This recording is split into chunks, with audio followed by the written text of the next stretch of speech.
Alamların Rabbisi Allah kalkışmakta olur bolsun. Jana anın elçisi Muhammed sallallahu aleyhi ve sellem'ga Allah'tan salavat salamları bolsun. Assalamu aleykum ve rahmetullahi ve barakatuh. Peygamber sallallahu aleyhi ve sellem aytdı. Menin sahvalarımды sökpөгүлө. Чындыгында силер Ухуд тоосундай садака берсеңер дагы, алардын бир уз садака бергенине жетпейсиңер деди. Пайгамбар саллаллаху алейхи ва саллям сахваларды жалпысынан да жана жекелеп да айтып мактаган. Ар бир сахванын өзгөчөлүктөрү бар. Пайгамбар саллаллаху алейхи ва саллям кээ бир сахваларды тирүү кезинде эле жандатысыңар деп сүйүнчүлөсө, ал эми кээ бир сахваларды өзгөчө сыпаттарын хадисте айтып мактаган. Ошол сахвалардын бири Salman radiyallahu anhu жөнүндө сөз кылмакчыбыз. Muaz ibn Jabal radiyallahu anhu айтты. Fiqh ilmin жакшы билген 4 сахаба болсо, алардын бирөөсү Salman деди. Abu Hurayra radiyallahu anhu айтты. Salman 2 китептин ээси. Инжил китебин окуп, ага амал кылган. Андан кийин исламды кабыл алып, исламдагы белгилүү сахабалардын бири болуп калды. Сахабалар бири-биринин ата тектерин сураштырып жатышып, Salmanдан сурап калышты. Мен ислам дининин баласымын. Эгер мен ата тегимди айтып мактангым келсе, мен анда ислам динин айтып мактанамын деди. Salman радиаллаху анху акыйкатты кантип издеген жана исламды кантип кабыл алгандыгы жөнүндө сөз кылмакчыбыз. Salman радиаллаху анху айтат: Иран өлкөсүндөгү Асбахан шаарына жакын Жаян деген кыштакта төрөлгөм. Атам айылдын башчысы.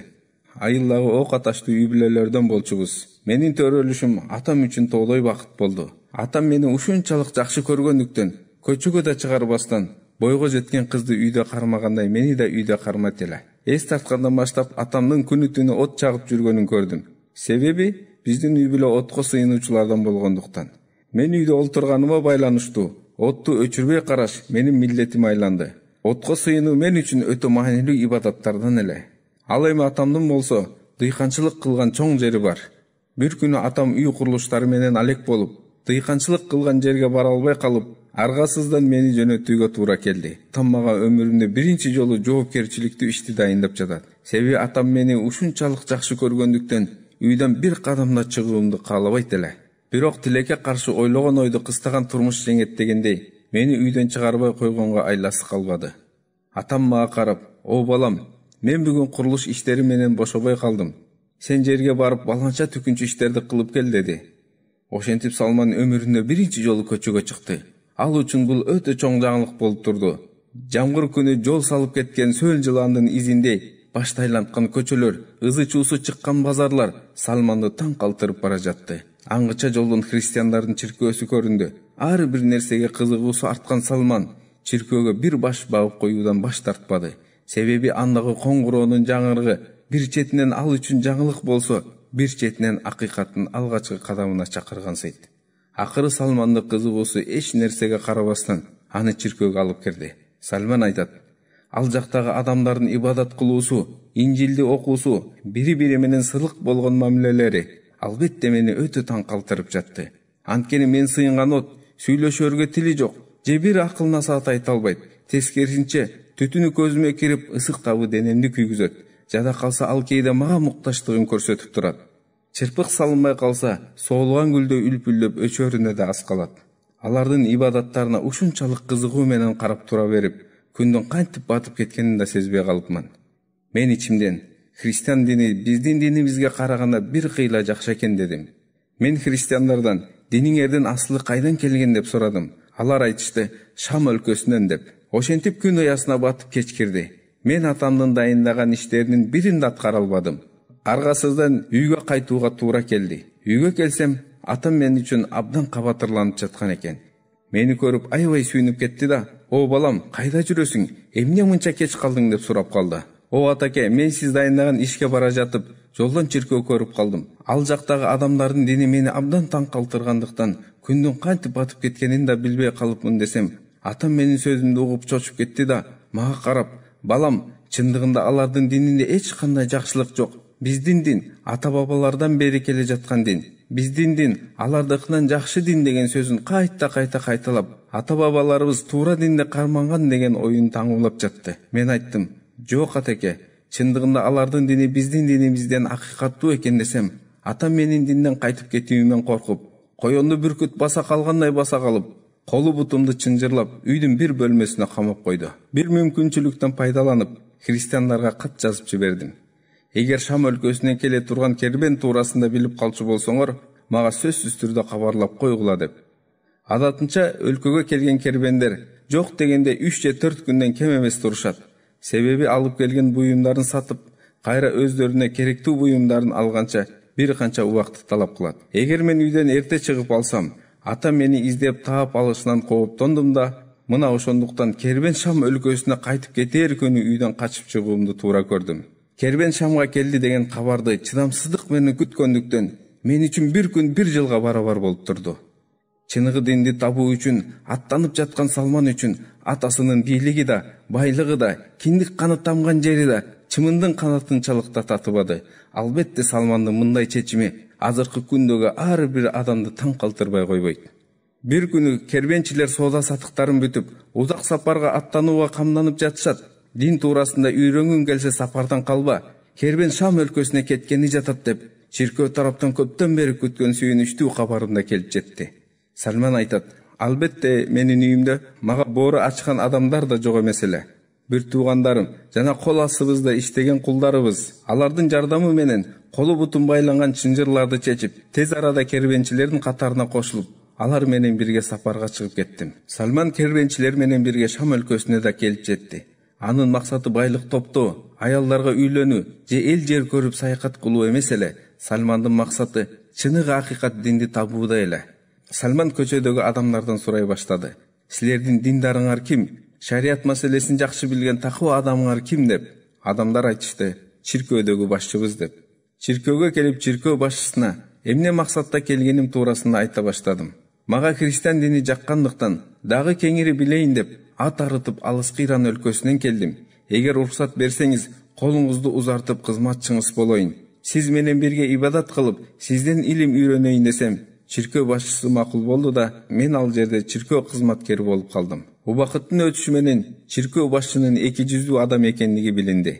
Себеби ал эл астында ыймандуу, такыба болуп көрүнүп, адамдарды жетим жесер, кедей кембагалдарга садака бергиле деп буйруп, ал эми элдер садака зекетин беришсе, аларды кедей кембагалдарга таратпастан кумурага салып жерге көмө берчү. Себеби Салман алар менен чогуу жашагандыктан ал жерде эмне болуп жатканынан кабардар болчу. Кедейлер келип: "О Ускуф, бизге садака бер" десе, анда Ускуф чиркөө башчы: "Казына бош, менде эч кандай садака жок" деген сөзү менен кедей кембагалдарды кайтарып жиберчү. Бунун баарын көрүп билип турса да, Салман айтайын десе тили кыска, кайтарайын десе колунан келбейт. Бир гана жүрөк менен жек көрүүдөн башка айласы жок болду.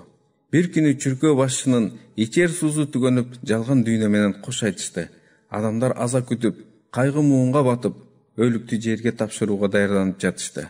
Себеби аны аалымыбыз, имамыбыз, жакшы жолго баштоочу үлгүлүү насаатчыбыз деп билишчү. Салман элдин алдына чыгып, чындыгында бул адам урмат сыйга татыктуу эмес, аны өтө эле кадырлаштын кереги жок деди. Элдер Салманды акыра этиктеп, эмне себептен деп сурай башташты. Салман айтты: чындыгында бул адам силерди зекет, садака берүүгө буйручу. Бирок силердин берген зекет садакаңардын бирин дагы кедей кембагалдарга берчү эмес. Адамдар айтышты: эгер сөзүң чын болсо, бизге далилдеп бер дешти. Анда Салман: мени менен жүргүлө, казына кылып чогулткан жерин көрсөтөйүн деди. Элдер Салман көрсөткөн жерди казып, 7 кумура толо алтын таап чыгышып, алтындарын көрүп, ар кимиси өздөрүнүн берген нерселерин тааный баштады. Себеби бирөөсү шакегин берсе, дагы бирөөсү кызынын сөйкөсүн же ошого окшогон алтындан болгон буюмдарын таанып, Салмандын чындыкты айтып жатканы далилденди. Кыжыры кайнаган эл чиркөө башчынын өлүгүн даргасып таштар менен ургулай баштады. Бирок өлгөндөн кийин мындай кылыштын пайдасы деле болбосо керек. Бул жерден бир суроо туулат: эмне үчүн Салман чиркөө башчынын мындай кылык жоруктарын тирүү кезинде эле эл астына айтып чыкпады? Эмне үчүн өлгөнгө чейин күтүп жүрдү? Биринчиден, Салман ал жерде бөөрү баласындай бөтөн болгондуктан анын сөзүнө эч ким ишенбейт эле. Уурусу күчтүү болсо ээсин доого жыгат дегендей, Салмандын өзүн күнөөлөп коюу ыктымалы бар эле. Бул жерден таң калыштуусу, Салман адамдардын кылык жоруктарын көрүп, булардын дини ушундай экен деп чечим чыгарбады. Себеби Салман адамдардын кылык жоругу менен эмес, Инжилдин өзү менен динди баалай билет эле. Азыркы күндө көпчүлүк адамдар ислам динин Куран сүннөт эмес, адамдардын кылган мамилелери менен баалай билишет. Лондон шаарында жашаган бир имамдын окуясын айта кетсек, имам айтат: адаттагыдай эле мечиттен чыгып, автобуска отуруп үйдү көздөй жөнөдүм. Шопурга билеттин акчасын бердим. Ал кайра мага калган акчасын кайрып берди. Кайрып берген акчаны санап көрсөм, 50 тыйын ашыкчасы менен берген экен. Мен ичимен ойлоно баштадым. Ашыкча акчаны кайтарып берсемби, же бербей эле койсомбу, же садака кылып жиберсемби? Жок, арам акчаны кантип садака кылмак элем? Же Куран сатып алып мечитке коюп койсомбу? Жок, арам акча кантип Куран алмак элем деп ичимден аябай ойлонуп келе жаттым. Анын үстүнө менин кийген кийимим дагы башка мусулмандардан айырмаланып, имамдардын кийимин кийет элем. Башымда селде, үстүмдө сүннөт кийим. Ошентип ойлонуп келе жатып, мен түшө турган жерге да келип жеттик. Акыры ойлонуп отуруп, акчаны ээсине кайтарып берүүнү чечтим. Себеби кайсыл жагынан жол издебейин, ислам дини адилеттүү жана чындыктын дини болгондуктан акчаны ээсине кайтарып берүүдөн башка жол көрсөтпөдү.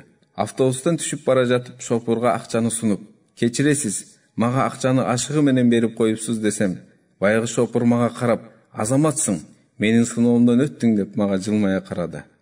А мен болсо шопурдун сөзүнө түшүнбөй, эмне болгон сыноону айтып жатасыз десем, ал айтты: ислам дини бул чындыкты айткан адилеттүү жана акыйкат дини деп угам. А бирок кээ бир мусулмандар менен мамиле кылганымда көпчүлүк алдап кетишет. Жада калса автобустун акчасын да төлөбөй катышат. Качан гана сени көргөнүмдө өзүм суроо бердим. Эгер ушул мусулмандардын имамы болуп туруп мени алдаса, анда ислам дини мен үчүн чындыктын жана акыйкаттын дини эмес деген чечимге келдим эле. А бирок сен мен үчүн ислам динин сактап калдың деди. Анда мен ичимден Аллахыма 1000 мертебе шүгүр дедим. Динимди 50 тыйынга сатып жибербегениме деп. Биздин бул окуяны айтканыбыздын себеби Сальман радиаллаху анху кээ бир адамдарга окшоп динди жеке адамдарга байлабады. Чиркөө башчы эки жүздүү экен, демек булардын дини туура эмес деп айтпады. Тескерисинче, динди чиркөө башчынын кылык жоругу менен эмес, христиан динин Инжил китеби менен баалай билди. Сальман айтты: чиркөө башчы кылып башка бир адамды шайлашты. Аллах хамд болсун, мен өмүрүмдө мындай такуу адамды көргөн эмесмин. Себеби ал күнү түнү ибадат кылуу менен алек, аманатка кыянат кылбаган, адамдар менен болгон мамилеси өтө жакшы. Мен ал адамды ушунчалык жакшы көрүп калдым. Буга чейин аны жакшы көргөндө эч бир адамды жакшы көргөн эмесмин. Аны менен бирге канча бир убакыт болдум. Кызматын кылып, андан көп нерсени үйрөнүүгө жетиштим. Анын дагы ичер суусу түгөнүп, өлүм алдында тургандыктан мага осуят берүүсүн сурандым. Себеби ал адам бул дүйнөдөн көз жумуп кетчү болсо, ал адамга окшогон адамды табыш мен үчүн өтө кыйын болмок. Ал айтты: о балам, бүгүнкү күндө адамдар динин өзгөртүп жиберишти. Исаны пайгамбар деп билип, жалгыз Аллахтын өзүнө сыйынган адамдар калбады. Бири Исаны Аллахтын баласы десе, ал эми экинчиси Исанын өзүн Кудай деп калышты. Бир гана Ирак өлкөсүндө Мавсул деген жерде туура динди карманган бир адам гана бар деди. Ал киши дүйнөдөн өткөн соң Ирактагы Мавсул деген жерге бардым. Ал жердеги чиркөө башчыга жолуп, өзүм жөнүндө жана эмне себептен келгендигим туурасында айтып бердим. Ал дагы макул болуп, аны менен бирге чиркөөдө бир нече жыл кызмат кылдым. Анын дагы каарлыгы жетип, ажалы жакындап калганда андан дагы осуят сурадым. Мен баланча түкүнчө чиркөө башчыларынын кол астында жүрүп келдим.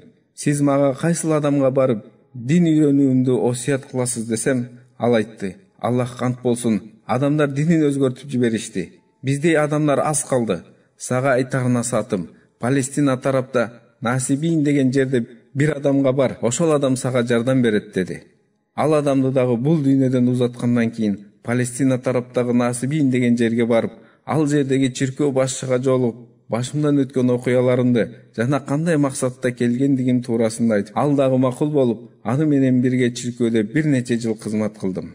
Бир күнү анын дагы каарлыгы жетип, ажалы жакындап калганда андан дагы осуят сурадым. Баланча түкүнчө чиркөө башчылардын кол астында жүрүп келдим. Сиз мага кайсыл адамга барып дин үйрөнүшүмдү насаат кыласыз десем, ал айтты: о балам, Исаны пайгамбар деп жалгыз Аллахка сыйынган адамдар калбады. Бүгүнкү күндө адамдар динин өзгөртүп жиберишти.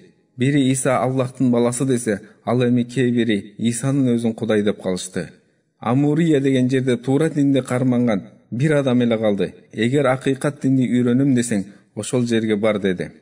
Амурия деген жер азыркы күндө Туркия өлкөсүндө жайгашкан. Сальман радиаллаху анху айтты: ал киши дагы бул дүйнөдөн көз жумгандан кийин Палестинадан чыгып Туркияга бардым. ал жердеги чиркөө башчыга жолугуп башымдан өткөн окуяларымды, кандай максатта келгенимди айтып бердим. Ал дагы макул болуп, аны менен бирге чиркөөдө кызматчы болуп калдым. Кой жана уйларым көбөйүп, мал жандуу болуп калдым. Ал устазымдын дагы карлыгы жетип, ажалы жакындап калганда андан дагы осуят сурадым. Эгер бул дүйнөдөн көз жумуп кетсеңиз, мен кимден барып билим алам? Сизге окшогон динди жакшы билген адамды кайдан тапсам болот? Түндүк тарапкабы, же түштүк тарапкабы, же чыгышкабы, же батышкабы, дүйнөнүн кайсыл бурчуна болбосун, илим алыш үчүн мен баарына даярмын деп устазым айттым. Устазым айтты: "О балам, Исаны пайгамбар деп билген, жалгыз Аллахтын өзүнө гана сыйынган адамдар калбады. Бирок Инжил китебинде айтылган акыркы пайгамбардан чыга турган күнү келди." Анда Сальман айтты: "Ал пайгамбарды мага сыпаттап бериңизчи, мен аны кантип тапсам болот?" Анда устазым: "Ал Ибрахим пайгамбардын дининде келет, жалгыз гана Аллахка сыйынгыла" деп. Ал пайгамбар арабтардын жеринен чыгат. Курма дарак өскөн бир ысык жерден экинчи ысык жерге хижрат кылат. Жана ал пайгамбардын жашырууга болбогон 3 белгиси болот дегенде, устазымдын ар бир сөзүнө кунт коюу менен угуп, ооздон чыккан ар бир сөздү жаттап жаттым. Устазым айтты: "Белек берсе кабыл алат, а бирок садаканы кабыл албайт. Садака албайт дегенди кандай түшүнөбүз? Баарыбызга маалым болгондой эле, пайгамбарлар садаканы кабыл албайт, себеби садака адамдардын кири же күнөөсү деп айтылат. Пайгамбарыбыздын көптөгөн хадистеринде келет: садака бергиле, чындыгында садака күнөөлөрдү кечирүүчү деп." Устазым сөзүн улап: "Пайгамбарлыктын 3-чү белгиси, анын эки даалысынын ортосунда пайгамбарлык мөрү бар. Эгер мүмкүнчүлүгүң болсо, ошол жака барып акыркы пайгамбардын келүүсүн күт" деди. Ошентип ал устазым дагы бул дүйнө менен кош айтышты. Чиркөөдө ибадатымды жана кызматымды кылып жүрдүм. Бир күнү арабтардын Калп деген уруусунан кербен келгенин угуп, ошол замат аларга барып: "Мени араб жергесине алып кеткилечи.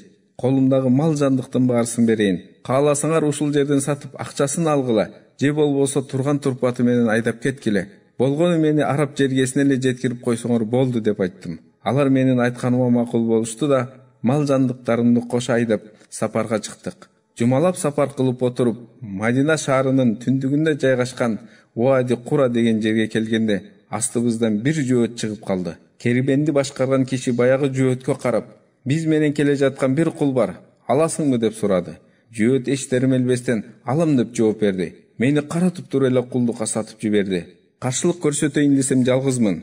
Качайын десем качып каяка бармак элем. Ошол замат аркамдан жетип жанымды сууруп алчу түрлөрү бар. Айла жок, бир заматта кулга айландым да жөөт менен кетүүгө туура келди. Жөөттүн үйүнө барганымда курма дарагын жана күндүн ысыгын көрүп, устазым айтып жаткан жер ушул жер окшойт деп бир четинен сүйүнсөм, бир четинен кул болуп калганыма кейип жаттым. Жөөттүн кызматын кылып кулчулук күндөрүм өтүп жатты. Бир күнү курма дарактын башына чыгып алып иштеп жатсам, кожоюнум дарактын астына келип, көлөкөлөп отура калды. Бир маалда кожоюндун агасынын баласы келип: "Меккеден өзүм пайгамбармын деген бирөө хижрат кылып Мадинага келиптир. Жанагы Бану Кыйла уруусу жакшылык көрбөгүрлөр, ошону ээрчип кетиптир" деген сөздү укканымда, төө чачым тик туруп, денемди калтырак басып, ал экөөнүн үстүнө кулап кете жаздадым. Курма дарактан шашыла түшө калып, демим кыстыгып, мукактанып: "Эмне дедиң? Сөзүңдү кайталачы, тактап айтып берчи" деп айтып жатсам, кожоюнум жакамдан кармап, жыяктан нары бир тартып: "Сенин ишиң болбосун, кайт жумушуңа" деп кубалап жиберди. Кожоюнум баш көтөртпөй иштеткендиктенби? Пайгамбар саллаллаху алейхи вассалам Меккеде 13 жыл дават кылган экен. Мен андан эч кабарым болбоду. Кайра Мадинага хижрат кылып келгенин дагы ушул убакытка чейин билбей жүрүпмүн. Мына ошентип Сальман үчүн пайгамбарлыктын 3 белгисинен башка белгилери ачык болуп калды. Араб жеринде курма дарак өскөн бир ысык жерден экинчи ысык жерге хижрат кылат деди. Хижрат кылды. Эми такташ тура турган 3 белгиси калды. Алар: садака берсе албайт, белек берсе алат. Эки даалысынын ортосунда пайгамбарлык мөрү бар. Күн уясына батып, курма бакта жумуш токтогондо, чыныгы пайгамбарды тастыктоого бир мүмкүнчүлүк келди. Бир идишке курма көтөрүп алып, Куба деген жерге барсам, пайгамбар саллаллаху алейхи вассалам сахабалары менен отурган экен. Пайгамбарга карап: "Алыстан хижрат кылып келген экенсиздер. Менин атымдан бул курманы садака кылып берейин дедим эле" деп колумдагы курмага толо идишти ортого койсом, пайгамбар саллаллаху алейхи вассалам идишти сахабалардын астына жылдырып, "Жегиле" деп өзү жебей койду. Ичимден айттым: "Биринчи белгиси билинди, эми экинчиси калды" деп. Эртеси кеч киргенде дагы бир идишке курма салып алып пайгамбарды көздөй жөнөдүм. Пайгамбар саллаллаху алейхи вассалам сахабалар менен отурган экен. Пайгамбарга карап, кечеги курмадан жебедиңиз эле. Ал эми бул курманы сизге белек алып келдим, деп колумдагы курма толо идишти пайгамбардын алдына койдум. Пайгамбар саллаллаху алейхи вассалам идиштеги курмадан ооз тийип, калганын сахабаларга жегиле деп жылдырып койду. Ичимен айттым, экинчи белгиси билинди, эми акыркы белгиси калды деп. Пайгамбарлык мөрдү көрүш үчүн ылайыктуу бир мүмкүнчүлүк издеп жүрдүм. Күндөрдүн биринде сахабанын бирөөсү кайтыш болуп, ал сахабаны мүрзөгө көмгөнү келишкенде, Пайгамбар саллаллаху алейхи вассалам үстүнө рида жабындып алган экен. Рида арабтардын кийими, жеңи жок, мойну жок, болгону үстүнө жаап оронуп ала турган кийим. Элдер менен саламдашып отура калдым. Сахабалар мүрзөнү казып жатышты. Пайгамбар саллаллаху алейхи вассалам мүрзөнүн четинде отурган экен. Карасам, үстүндөгү ридасы мойнунан бир аз ылдый түшүп калыптыр. Учудан пайдаланайын деп пайгамбардын аркасына өтүп, мөөрдү көргөнгө аракет кылып жатсам, пайгамбар саллаллаху алейхи вассалам менин кыймыл аракетимден сезди да, даалысын кыймылдатып, баягы үстүндөгү риданы жерге чүрүп жиберди. Пайгамбарлык мөөрдү көргөндө, пайгамбар саллаллаху алейхи вассаламды кучактап, көзүмөн жашым токтобой агып ыйлай бердим. Акыйкатты издеп, баспаган жерим калбады. Кор болгон жерден кор болуп, акыр аягы акыйкатты көргөздүң. О Аллахым деп, пайгамбарды бекем кучактап, өңгүрөп өксүп ыйлай бердим. Жашым калбай аптыгып калганча пайгамбар тим койду. Бир маалда өзүмө келгенимде, пайгамбар саллаллаху алейхи вассалам, алдыма кел, сен каяктан келдиң, мен туурасында кабарың барбы деп сурады. Мен айттым, ооба кабарым бар, мен Ирандан болом. Атам белгилүү соодагер жана бир айылдын башчысы. Бирок биз отко сыйынат элек. Бир күнү атамдын жумуштары менен көчөгө чыгып, чиркөө көрүп калдым.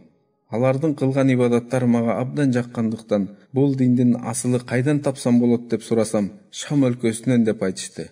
Ата-энемди, туулган жеримди таштап Шам өлкөсүнө бардым. Ал жерден чыгып Иракка бардым. Ал жерден чыгып Палестинага бардым. Кайра Палестинадан чыгып Туркияга бардым. Ал жерден чыгып Майдинага келсем, жөөткө кул кылып сатып жиберди. О Аллахтын элчиси, сизди издеп баспаган жерим калбады. Аллахым насип кылган экен. Мына бүгүн минтип алдыңызга келдим деп айттым. Салмандын таң калыштуу окуясы пайгамбар саллаллаху алейхи вассаламга абдан жакты. Салман радиаллаху анху пайгамбарыбыз саллаллаху алейхи вассаламдын кол астында ислам динин кабыл алып, кайра кожоюна жөөттүн үйүнө кайтты. Кулчулуктун айынан Бадыр жана Ухуд мааракесине да катыша албадым. Кечинде жумуш токтогондо гана пайгамбарыбызга жолугууга мүмкүнчүлүк болуп жатты. Бир күнү пайгамбар саллаллаху алейхи вассалам мени чакырып алып, "О Салман, кожоюнга барып келишим түз. Сени кулчулуктан бошотолу" деди. Мен айттым, "О Аллахтын элчиси, өзүмдү өзүм сатып алганга акчам жок" десем, Аллахтын элчиси айтты, "Сени кулчулуктан чыгарыш үчүн канча акча талап кылынат экен, ошону бизге билип бер" деди. Кожоюнума барып, "Өзүмдү кулчулуктан сатып алам, акчасы канча болот" деп сурасам, кожоюнум өтө ачы көз киши болгондуктан мага карап, 300 хурма дарагын алып келип, бакчага отургузасың. Алардын бири дагы курап калбаш керек. Жана 40 укуя алтын алып келсең, кулдуктан бошотомун деди. Пайгамбар саллаллаху алейхи вассаламга барып, болгонун болгондой айтып бердим. Аллахтын элчиси мага карап, "Эч кам санаба, мусулман бир туугандарың жардамдашат" деп сахабаларга карап, "Бул бир тууганыңарга жардам бергиле" деди. Сахабалар мүмкүнчүлүктөрүнө жараша, бирөөсү бир курма дарагын алып келсе, экинчиси 10ду, 20ны деп чогултуп олтурушуп, 300 хурма дарагын чогултуп пайгамбарга алып келип беришти. Пайгамбар саллаллаху алейхи вассалам сахабаларга карап, 300 чуңкур каскандан кийин мени чакыргыла, ар бир курма дарагын өз колум менен отургузам деди. 300 чуңкурду каскандан кийин пайгамбар саллаллаху алейхи вассалам 300 хурма дарагын өз колу менен отургузду. Аллахка ант болсун, 300 хурма дарактын бирөөсү дагы куурабады. Ошентип Аллахтын жардамы менен 300 хурма дарактан кутулдук. Эми 40 укуя алтын калды. 40 укуя алтын болжол менен 1 килограмм 500 грамм алтынга барабар. Күндөрдүн биринде пайгамбар саллаллаху алейхи вассаламга жумуртканын көлөмүндө алтын садака болуп келди.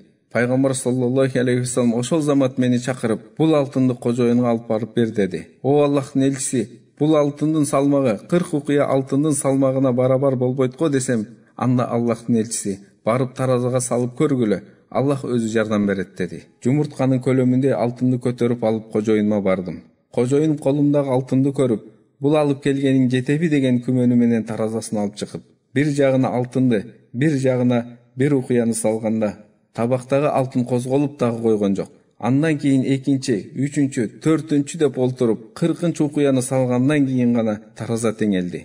Мына ошол күндөн баштап башым бош, эркин адамдардын катарына кошулуп, пайгамбар саллаллаху алейхи вассалам менен катышкан эң биринчи мааракем Хандак мааракеси болду. Aqulu qawlu haza, astaghfirullahu li wa lakum.